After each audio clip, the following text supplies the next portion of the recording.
Hi மக்களே, எல்லோரும் எப்படி இருக்கீங்க? நல்லா இருக்கீங்களா? என்னென்னா இன்றைக்கான நியூஸ் என்னென்னா,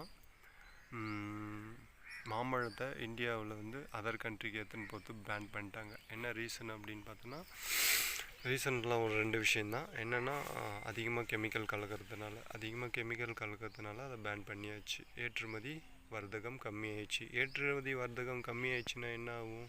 மாம்பழம் விளைவிச்சவங்களோட கதி முடிஞ்சு போச்சு. இப்போ மாம்பழமும் ரேட்டு போகலன்னா ரோட்டில் கொட்டியாச்சு. கிலோ 3 ரூபாய்க்கு விற்றா யார் வாங்குவாங்க? அந்த வாங்குறது கூட ஆள் இல்லை. ஏன்னா மாம்பழத்தோட லிமிட் என்னென்னா ஒரு 10 நாள், அவ்வளோதான்.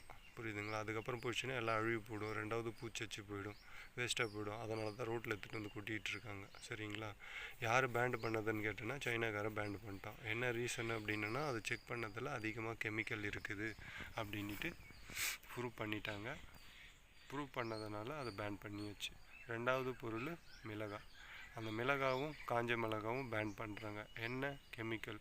பூ பூக்கிறதுலேருந்து, காய வைக்கிறதுலேருந்து, பழுக்கிறதுலேருந்து, பழுத்ததை பிரித்து எடுத்துகிட்டு காய வைக்கிறதுலேருந்து, காய வச்சு அதை பூச்சி எதுவும் கடிக்காமல் பார்த்துக்கிறதுலேருந்து, அதுக்கான மருந்து போடுறதுக்கு, அதுக்கான பழம் பழுக்கிறதுக்கான மருந்து போட்டு பழுக்க வைக்கிறது, இதுக்கு எல்லாத்துக்கும் காரணம் இது மட்டும்தான். சரிங்களா? அதனால் காஞ்ச மிளகாவும் பேன் பண்ணிட்டாங்க. எதனால்? அதனால தான் இந்தியாவில் முக்கால்வாசி பேர் இல்லை, 80% பேர் சின்ன வயசுலேயே நோய் நொடியை அனுபவிச்சிட்ருக்காங்க. சரிங்களா? சில பேருக்கு ஹார்ட் அட்டாக் வந்துடுது, சில பேருக்கு கை ஊனமுற்றம் ஆகிடுது, சில பேருக்கு கை வரல, சில பேருக்கு கால் ஊனமுற்றம், சில பேருக்கு கிட்னி ப்ராப்ளம், சில பேருக்கு கேன்சர் வருது. எல்லாத்துக்கும் இதுதான் ரீசன், காரணம். இது யாருமே உங்களுக்கு தெளிவாக சொல்கிறதும் கிடையாது. அப்படி சொன்னாலும் ஒரு வாரம் ஃபாலோ பண்ணுவீங்க, அதுக்கப்புறம்லாம் யாரும் ஃபாலோ பண்ணுறதும் கிடையாது. தயவு செஞ்சு சொல்கிறேன். சரிங்களா?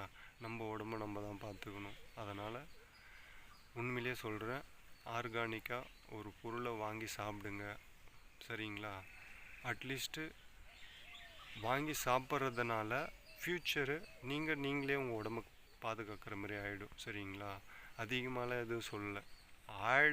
ஆடு டிவியில் ஆடு வருதில்ல, அதை முக்கியமாக தவிர்த்துடுங்க. என்னை பொறுத்த வரைக்கும் உண்மை அதுதான். ஆடு எதுக்கு பண்ணுறான்? ஃபேமஸ் ஆகணும், அந்த பொருளை விற்கணும். அந்த பொருளை விற்றனா அதிகமான ப்ராஃபிட் கிடைக்கும். ப்ராஃபிட் கட்டினா யார் பழிச்சுது? அவன் விளம்பரம் பற்றின அவன் தான் பழிப்பான். வாங்கினவங்க யார்? நீங்கள் நம்ம சாப்பிட்டோம்னா என்ன ஆகும்? நம்ம அதை குடித்தோம்னாலோ சாப்பிட்டோம்னாலோ தேவையில்லாமல் நோய் நம்மக்கிட்ட வரும். நம்ம வந்தவொடனே எங்கே போவோம்? ஹாஸ்பிட்டலு. தேவையான பணம் விரையுமோ? அவன் ஈஸியாக சம்பாரிச்சிட்டு போகிறான், நம்ம தான் மாட்டிக்கிறோம்.